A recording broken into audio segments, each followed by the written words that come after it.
हिमाचल प्रदेश विधानसभा देश की पहली ऐसी विधानसभा है जहां ई-विधान प्रणाली को लागू किया गया है, जिसको समझने के लिए विभिन्न राज्यों के प्रतिनिधि शिमला आते रहते हैं। इसी कड़ी में आज गोवा विधानसभा के अध्यक्ष रमेश तावड़कर की अगुवाई में एक प्रतिनिधि मंडल विधानसभा पहुंचा, जहां प्रतिनिधि मंडल ने हिमाचल विधानसभा की बारीकियों सहित ई प्रणाली के बारे में समझा। हिमाचल प्रदेश विधानसभा अध्यक्ष कुलदीप सिंह पठानिया ने बताया कि हिमाचल प्रदेश की विधानसभा देश प्राचीनतम विधानसभाओं में से एक है, जिसका अपना इतिहास है। हिमाचल प्रदेश विधानसभा ऐसी विधानसभा भी है जहां सबसे पहले ई प्रणाली को शुरू किया गया। हिमाचल विधानसभा देश भर के लिए एक आदर्श बनी है। विधानसभा में गोवा का प्रतिनिधि मंडल पहुंचा है, जिसको विधानसभा के बारे में बताया गया है। ये प्रक्रिया जो है ये विधानसभाओं के अंदर होती रहती है। हमारी विधानसभा की कमेटियां जब कभी दौरे पर देश में जाती हैं तो वहाँ विशेष रूप से वहाँ की जहाँ जिन प्रदेशों में जाएंगी वहाँ के माननीय अध्यक्ष और उनके वहाँ के जो मेंबर्स हैं, honourable members of those committees, उनके साथ वो इंटरेक्शंस होती है। वर्किंग क्या है हमारा और उनका, उसको हम शेयर करते हैं और जहाँ कहीं एक दूसरे को इम्प्रूव करने की आवश्यकता हो तो उसमें हम इस बात को देखते हैं। जहाँ तक हिमाचल प्रदेश का ताल्लुक है, ये आए हैं और हिमाचल प्रदेश की विधानसभा में, हिमाचल प्रदेश की विधानसभा ऐतिहासिक है, आप भी जानते हैं, क्योंकि ये जो है ब्रिटिश पीरियड में ये पार्लियामेंट की समर कैपिटल थी और ये कौंसिल चैम्बर ही वर्तमान में विधानसभा का परिसर है। तो उस दृष्टि से बहुत ही महत्वपूर्ण है हिमाचल प्रदेश की विधानसभा। और ई विधानसभा जैसे आप जानते हैं, हमने सबसे पहले देश में पेपरलेस विधानसभा हिमाचल प्रदेश में जो है यहाँ ये हुई है और उसके बाद अब तो देश में बहुत सारी विधानसभाएं जो है इस प्रणाली के ऊपर आ चुकी हैं। और अब तो प्रयास ये है केंद्र से, क्योंकि जो स्पीकर्स कॉन्फ्रेंस हुई है, अभी जयपुर में हुई है, अभी सिक्किम में हुई है, उसमें जो हमारे लोकसभा के माननीय अध्यक्ष हैं ओम बिरला जी, ये चाह रहे हैं कि सारी विधानसभाएं जो हैं वो एक ही ग्रिड के माध्यम से वो मिलें, ताकि हर विधानसभा के अंदर हुई कार्रवाई की एक दूसरी विधानसभा को जानकारी मिले। वहीं गोवा विधानसभा के अध्यक्ष रमेश तावड़कर ने बताया कि हिमाचल प्रदेश विधानसभा के बारे में जानकर उनको खुशी हुई। गोवा में भी ई विधान प्रणाली को शुरू किया गया है, जिसमें कुछ कमियां हैं, जिसको जल्द ही दुरुस्त कर लिया जाएगा। उन्होंने कहा कि हिमाचल प्रदेश और गोवा दोनों ही राज्य पर्यटन राज्यों के रूप में माने जाते हैं। ऐसे में दोनों राज्यों पर्यटन क्षेत्र में परस्पर सहयोग कर सकते हैं। इसको लेकर गोवा सरकार से बातचीत की जाएगी। हमें गोवा में कंप्लीटाइजेशन किया है, लेकिन एक दिक्कत क्या होती है कि जो विधानसभा के मेंबर, कुछ मेंबर्स नहीं रहते हैं और कुछ कम पढ़े लिखे रहते हैं, उनसे थोड़ा सा वो ई विधानसभा का काम चलाना थोड़ा सा दिक्कत आता है। फिर भी हम लोगों ने प्रयास किया है उनको ट्रेन करके, और हमें ही नहीं पूरे देश में इसी प्रकार की दिक्कतें होंगी कि जो एजुकेटेड हैं, जो इसे नया टेक्नोलॉजी इम्प्लीमेंट करना चाहते हैं, उनके लिए आसान होते हैं और वो होना चाहिए। वो देश की जरूरतें आगे बढ़ने के लिए हो इस तरह के प्रयास हम लोग सब लोग कर रहे हैं। मुझे लगता है कि सब लोगों को अभी गोवा के बारे में सोचा था तो कि पूरे वर्ल्ड में उनको लोगों की चाह है कि सब लोग आना चाहते हैं। वहाँ की एक नेचुरल ब्यूटी है, वह इसी तरह की ब्यूटी यहाँ हिमाचल में भी है और उसका एक सिमिलरिटी है। इसके नाते मुझे लगता है कि आगे चलकर सरकार ने हम सरकार को इंट्रोड्यूस करेंगे कि हाँ, किसी तरह से अच्छा टूरिज्म के क्षेत्र में जो अच्छा प्रैक्टिसेस हैं तो किस तरह से हम लोग दोनों स्टेट्स मिल के कर सकेंगे। इसके चैनल के लिए शिमला से पुष्पेंद्र कुमार की रिपोर्ट। शिमला नगर निगम चुनाव को लेकर नामांकन भरने के बाद अब उम्मीदवार प्रचार में जुट गए हैं। गुरुवार को अधिकतर उम्मीदवार डोर टू डोर प्रचार करते नजर आए। भट्टाकुफर वार्ड से भाजपा उम्मीदवार सुशांत चौहान ने भट्टाकुफर में समर्थकों के साथ चुनाव प्रचार किया और क्षेत्र में पार्क बनाने के साथ लोगों की समस्याओं को प्राथमिकता के आधार पर सुलझाने का वादा जनता से किया। देखिए, कार्य हुए हैं जो जनता को दिख रहे हैं, कार्य हुए हैं, पर कार्य एक योजनाबद्ध तरीके से नहीं हुए हैं। अब जैसे अभी हम यहाँ पे खड़े हैं, मेरे सामने यहाँ पे एक पार्क का निर्माण हुआ है और यहाँ पे जैसे कि सब लोगों को, जितने भी यहाँ पे लोग रह रहे हैं, सब प्रवासी बाहर से आके रह रहे हैं, तो पार्किंग की बहुत बड़ी समस्या है। इस पार्क के ऊपर एक पार्किंग का भी निर्माण किया जा सकता था। तो ऐसी ऐसी हम जो भी छोटी छोटी चीजें हैं, इसको योजनाबद्ध तरीके से करेंगे। विकास तो करेंगे, पर विकास करना ही एक मुद्दा नहीं रहता है, उसके लिए योजनाएं जो आगे 20 साल बाद, 25 साल बाद भी ये दिखे लोगों को कि ये उस टाइम ये काम हुआ था और ये एक योजनाबद्ध तरीके से हुआ था, जिसमें और भी थोड़े से ऐसी पॉसिबिलिटीज रहे कि उसको और आगे सुधारा जा सके। देखिए, यहाँ पे रोड तो बहुत तंग है, ये तो सबको पता है, यहाँ से सारी जनता यहाँ से घूमती रहती है, तो रोड बहुत तंग है। पार्किंग की समस्या के लिए हम मैं यहाँ पे घूमता रहता हूँ, मेरा ऑफिस का रास्ता यहीं से ही जाता है सिमेट्री होते हुए, तो मैं देखता रहता हूँ इसमें कई जगह ऐसी पॉसिबिलिटी है जहाँ पे पार्किंग बनाई जा सकती है। तो हम उसको वहाँ से लोगों से संपर्क करेंगे। हमने एक तय किया है कि हम एक अपना ऑफिस बनवाएंगे, वार्ड ऑफिस बनवाएंगे, जिसमें जैसे साप्ताहिक और मासिक बैठकें होती रहेगी, जिससे हम लोगों से पूछेंगे कि इनकी समस्याएं क्या है पार्किंग की। वो लोग हमें बताएंगे कि यहाँ पे पॉसिबिलिटी है। कुछ जगह हमने भी चयनित की है, तो अब ये देखना है कि कहाँ कहाँ पे पार्किंग बनेगी। पर हमारी सबसे ज्यादा प्राथमिकता जो है वो है पार्किंग की, और उसके बाद चोरी और नशे की वारदातों को रोकने के लिए सीसीटीवी कैमरा मुहैया कराना हर मोड़ पे। जो अंधेरा जहाँ पे ज्यादा है वहां पे ज्यादा जागरूक रहने की जरूरत है। प्रशासन से बातचीत करेंगे कि रात को यहाँ पे पुलिस की गश्त होती रहे, निरंतर होती रहे, जिससे थोड़ा सा डर एक बैठा रहे चोरी करने वाले और जो नशे के तस्कर हैं उनके लिए। देखिए, हमारा जो मैनिफेस्टो अभी आने वाला है उसमें सबसे पहला बिंदु जिस पे जो हमने रखा है वो यही है कि यहाँ पे खासतौर में सेफ सीजन में बहुत प्रॉब्लम रहती है भारी वाहनों के आवाजाही में। एक समय सारणी रखी जाए भारी वाहनों की आवाजाही में। और दूसरी चीज आपने जो बात की है युवाओं के खेल के लिए, हमारे यहाँ पे साथ में ग्राउंड, बट्टाउखर ग्राउंड तो लगता ही है, वो पंचायत के अंतर्गत है। पर हम देखते रहते हैं आए दिन यहाँ पे हर गली में, सड़क में बच्चे क्रिकेट खेल रहे हैं, कोई बैडमिंटन खेल रहा है। तो हम कोशिश करेंगे उनके लिए एक छोटी सी ऐसी जगह बनाई जाए हर गली हर मोहल्ले में, जहाँ पे वो अपना फोन छोड़कर अपने थोड़ा शारीरिक उनका व्यायाम भी हो जाए, और जैसे ही वो थक के अपना फोन चलाने लायक वो बच्चे रहे ना, और शाम को जाके सो जाएं और पढ़ाई करके आराम से सोएं। के चैनल के लिए शिमला से पुष्पेंद्र कुमार की रिपोर्ट। पिछले कल से प्रदेश भर में हो रही बारिश से जहां लोगों को गर्मी से राहत मिली है, तो वहीं दूसरी ओर किसानों व भेड़ पालकों के लिए कहर बनकर बरपी है। अगर बात जिला मुख्यालय धर्मशाला के साथ लगते नरवाना की करें तो वहां रूड़ी पहाड़ी में बुधवार को गर्जन के साथ हुई बारिश में आसमानी बिजली गिरने से भेड़ पालक निक्कू की लगभग 60 भेड़ बकरियों की मौत हो गई और इनमें 20 के लगभग लापता हो गई हैं।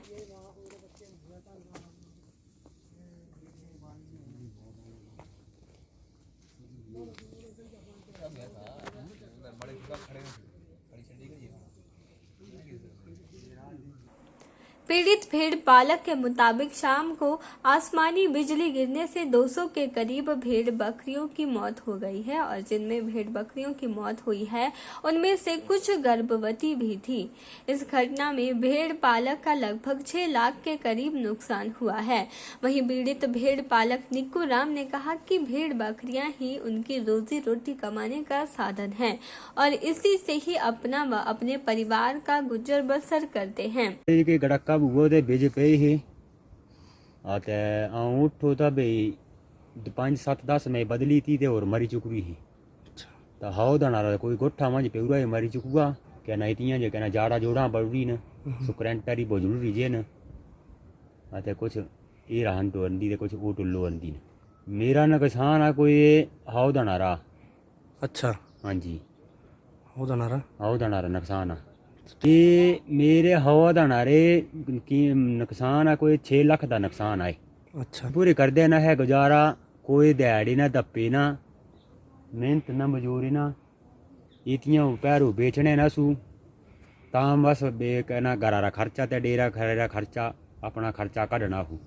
अच्छा, इंदे रोजी रोटी ते फसल इंदे इतियाँ मेरा हवा दाना हो 50 दाना रहा 60 सोने हो चूरा तो यार बच्चे की कीमत दाची लिया, मुट्ठी की कीमत दाची लिया। वहीं जब इस घटना की जानकारी पंचायत नरवाना खास प्रधान की सरिता देवी को लगी तो उन्होंने मौके का जायजा लिया।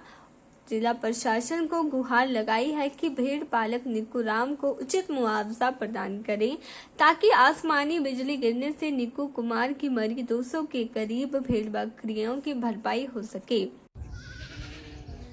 जैसे ही मुझे सुबह सूचना मिली कि निक्कू कुमार के भेड़ बकरी जो पहाड़ में थी उधर सुबह आसमानी बिजली गिरने से उनका काफ़ी नुकसान हुआ है और इनका जो रोजी रोटी का यही सहारा था। मैं प्रशासन से यही मांग करती हूँ कि इनको जल्दी से जल्दी उचित मुआवजा दिया जाए। के चैनल के लिए धर्मशाला से ब्यूरो रिपोर्ट।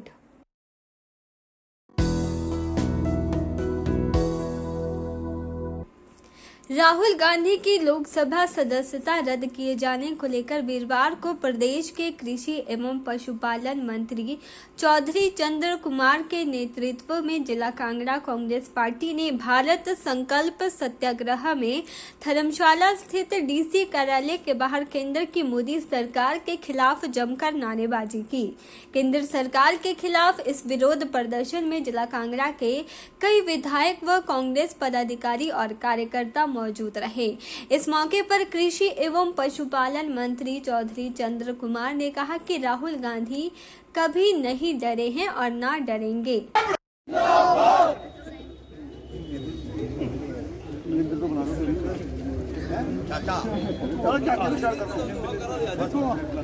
अब मेरा निवेदन रहेगा,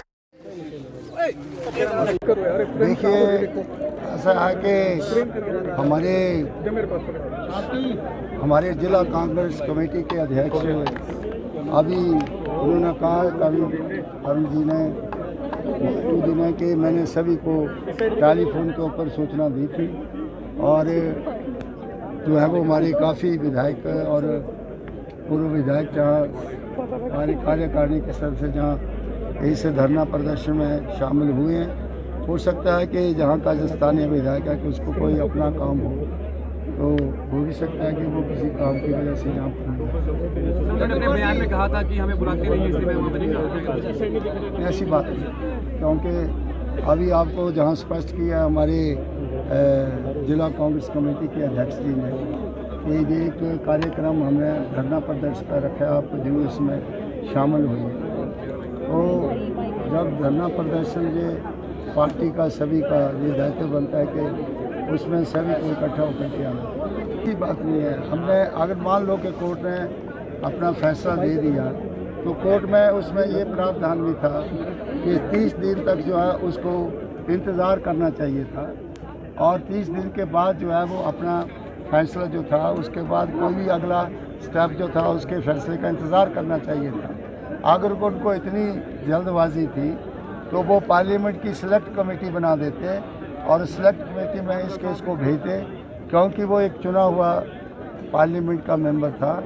इतनी जल्दबाजी करने से ये उसको बड़ी जल्दबाजी से जो है वो वहाँ से उसको बर्खास्त कर दिया और एक ही दिन में सारी प्रक्रिया पूरी कर दी। और मैं आपको बस स्पष्ट करना चाहता हूँ कि जो हमारे सेक्रेटरी जनरल थे मेरे टाइम में, जो हमारी पार्लियामेंट के, तो उन्होंने लिखा है कि स्पीकर को किसी भी इलेक्टेड एमपी को एक्सपेल करने की या निकालने की जो है वो शक्ति प्रदान नहीं है। इसका केस जो है वो राष्ट्रपति को जाना चाहिए था और राष्ट्रपति इसका फैसला करते हैं, लेकिन एक बड़ी जल्दी से जो है वो सारी प्रक्रिया को शुरू करने का उन्होंने कवायद किया। जो कोई एक अच्छी जो है वो डेमोक्रेसी में एक अच्छी एग्जाम्पल। पुरानी पेंशन को बहाल किया, उसकी नोटिफिकेशन हो गई है। दूसरा हमने उस वायदा किया था कि 1500 रुपया हम जो है वो महिलाओं के अकाउंट में भेजें। उसकी पहली किस्त 2,35,000 औरतों को हमने 1500 की पहली किस्त भेज दी। के चैनल के लिए धर्मशाला से ब्यूरो रिपोर्ट।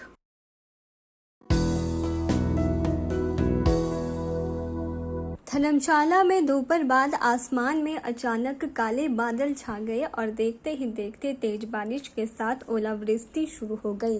धर्मशाला में हुई इस तेज बारिश व ओलावृष्टि से तापमान में भी गिरावट दर्ज की गई है। जहां कुछ समय पहले लोगों को तेज धूप व गर्मी का सामना करना पड़ रहा था, वहीं अब क्षेत्र में हुई तेज बारिश और ओलावृष्टि से लोगों को गर्मी से राहत भी जरूर मिली है।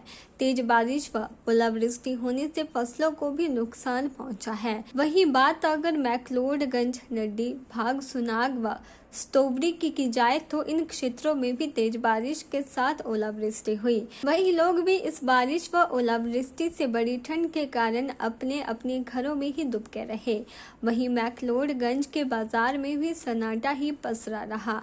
हालांकि बाहरी राज्यों से आए पर्यटकों ने इस बारिश, ओलावृष्टि और सुहावने मौसम के लुत्फ जरूर उठाया। आपको बता दें कि पंजाब, जम्मू कश्मीर व अन्य इलाकों में तेज धूप के साथ प्रचंड गर्मी पड़नी शुरू हो गई है। इसी गर्मी से निजात पाने के लिए पर्यटकों ने हिमाचल की ओर अपना रुख करना शुरू कर दिया है।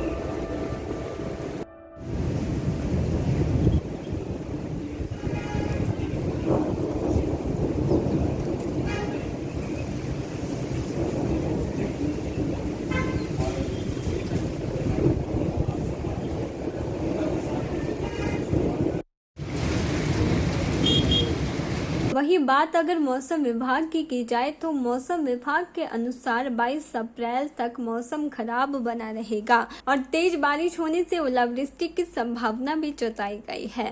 मौसम विभाग के अनुसार जिला कांगड़ा के ऊपरी क्षेत्रों में हिमपात होने की संभावना भी मौसम विभाग द्वारा जताई गई है।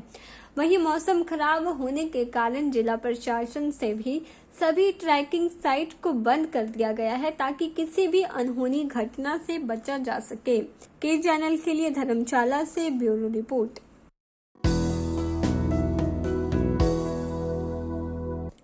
कांग्रेस के राष्ट्रीय नेता राहुल गांधी की संसद सदस्यता रद्द करने 3 महीने से पहले राहुल गांधी को उनके सरकारी आवास से निकलने और अडानी को बचाने के विरोध में जिला कांग्रेस कमेटी मंडी द्वारा जय भारत सत्याग्रह अभियान कार्यक्रम मंडी के सेरीमंच पर आयोजित किया गया। इस अभियान में कांग्रेस के वरिष्ठ नेता एवं पूर्व मंत्री ठाकुर कौल सिंह, जिला अध्यक्ष प्रकाश चौधरी, पूर्व सीपीएस सोहन लाल, सदर से प्रत्याशी रही चंपा ठाकुर, महासचिव चेतराम ठाकुर सहित सेवा दल व कांग्रेस के जिला सभी पदाधिकारी और कार्यकर्ता मौजूद रहे।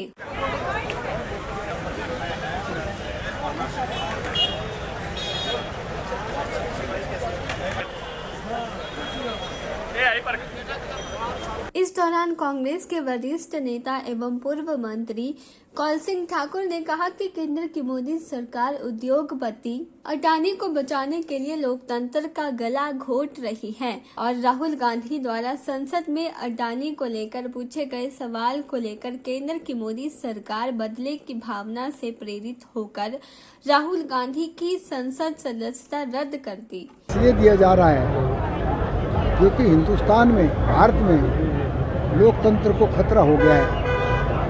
मोदी ने लोकतंत्र का गला घोंट दिया है। विपक्ष की आवाज़ को जो है वो पूरी तरह दबाया जा रहा है। पार्लियामेंट के अंदर विपक्ष को बोलने नहीं दिया जा रहा है। और जिस तरीके से राहुल गांधी के खिलाफ जो एक सूरत में मुकदमा हुआ डेफेमेशन का, उस डेफेमेशन में वो मुकदमा बनता ही नहीं है वैसे तो, क्योंकि किसी व्यक्ति विशेष के खिलाफ ये नहीं कहा था। उन्हें मोदी के बारे में कहा कि मोदी जो है नीरव मोदी है, ललित मोदी है, ये जितने मोदी है वो जो है पैसा खा करके भाग जाते हैं। इस पर जो है वैसे भी डेफेमेशन में मैं भी वकील रहा हूँ, 4 बार कानून मंत्री रहा हूँ ज़्यादा से ज़्यादा सज़ा इसमें 2 साल की है और आज तक किसी को भी 1 साल से ज़्यादा सज़ा नहीं हुई है। ये पहला केस है हिंदुस्तान के अंदर जहाँ एक व्यक्ति को 2 साल की सज़ा जो है इसमें जज ने सुनाई है, जिसका कांग्रेस पार्टी जो है विरोध करती है। और जैसे ही आज का कोर्ट का फैसला होता है और दूसरे दिन पार्लियामेंट से नोटिफिकेशन निकल जाती है कि आपकी सदस्यता खत्म की जाती है। हम इनसे पूछना चाहते हैं, मोदी सरकार से पूछना चाहते हैं, आपके एक विधायक को सजा हुई थी, 6 महीने तक जो है उसको जो है आपने उसकी नोटिफिकेशन नहीं की। और कई केसें हैं जिनकी नोटिफिकेशन हुई है वो सजा के महीने 1.5-2 महीने के बाद हुई है, जहाँ उनको जो है उनकी सस्पेंशन कन्विक्शन की सस्पेंड नहीं हुई है। और इसके साथ ही एक एमपी जब होता है उसको कम से कम 3 से 6 महीने के अंदर मकान खाली करना होता है और तीसरे दिन जो है मकान खाली करने का नोटिस दिया जाता है। ये तो सिर्फ प्रतिशोध की भावना से, बदले की भावना से ये काम किया जा रहा है ताकि राहुल गांधी जी की और कांग्रेस कमेटी के, कांग्रेस के नेताओं की आवाज़ को दबाया जा सके। आप जानते हैं कि भ्रष्टाचार के चैनल के लिए मंडी से ब्यूरो रिपोर्ट।